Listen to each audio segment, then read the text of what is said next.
I just picked up a few books from my shelf as I was coming to the campus this morning.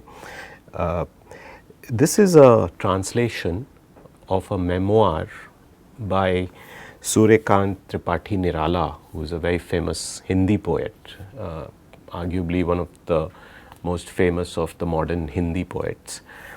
And this is a memoir written at about a time when he was only about 16, 17 years old. He was a teenager, had been married.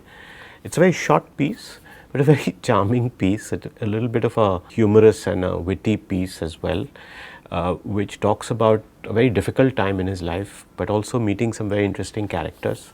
So I was just intrigued that this was a memoir of almost 100 years ago. In fact, he lost his wife during the Spanish flu, and I just read this book during the current corona crisis.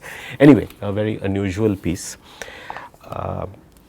I'm a big admirer of Kazuo Ishiguro, and The Remains of the Day will remain my favorite of his books. He's obviously a master storyteller, amazing command of the language, the ability to capture the mood of the times, as well as to really bring to life human emotions through the written word, which I've been just amazed how he's done that through novel after novel.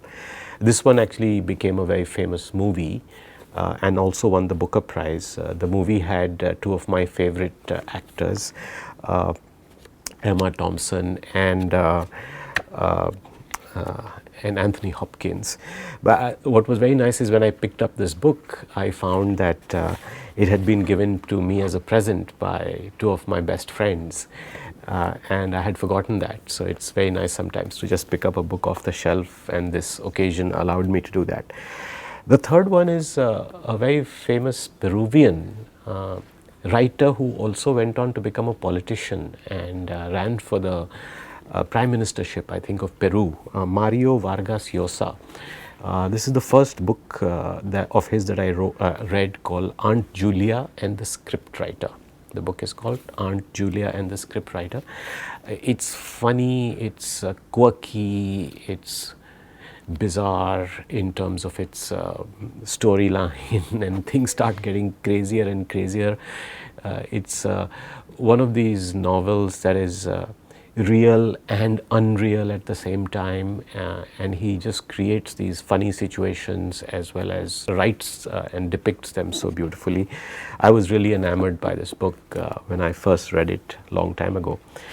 Shifting gears a little bit, and I'm biased here, this is a book that just came out. This is my sister, who was the first woman police officer, IPS officer in Bihar, and her memoirs just got published, called Madam Sir. I'm very proud of this book because I pushed her to write the book, and I wrote the preface to this book. But more than the fact that she's my sister, I think this book has really won wide acclaim and has become very popular. I would really urge us, whoever's watching, to try and read the book. It's in the stores right now. It's a story of a life, and while everybody sees it as a police book or a woman's book, the truth is it's a story of leadership, a story of resilience, a story of just a human interest story. So, Madam Sir, and her name is Manjari Jaruhar. Whoops, I think we're shifting gears a little bit. As you know, I'm very interested in education and how people learn. I'm particularly now interested in how people learn online, which is a big challenge. People are skeptical about online learning. So I have read this book some time back, Learning to Learn and the Navigation of Moods. It's by this lady called Gloria Flores.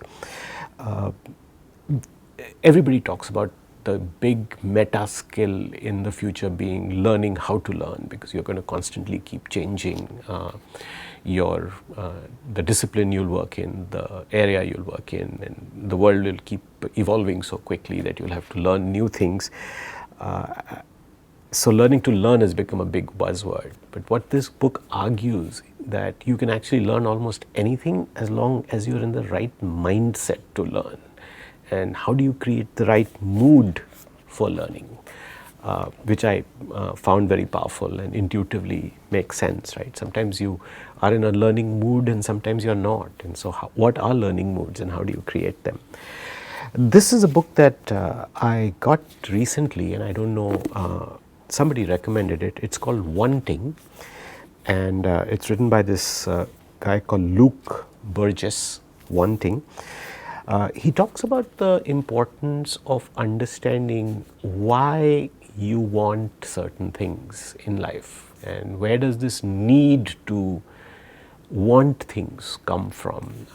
And it talks about something called mimetic desire, which I hadn't heard of before, but this is the idea that you tend to want a lot of things because you see other people have them, and so it's about mirroring what other people want.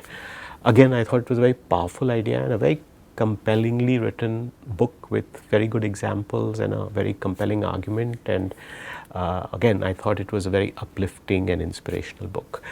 I'll stop there, otherwise I'll keep going on. I just picked up a few books. I was asked to bring only 3, but I ended up with 6. But I hope you enjoy at least some of these recommendations. Thank you very much.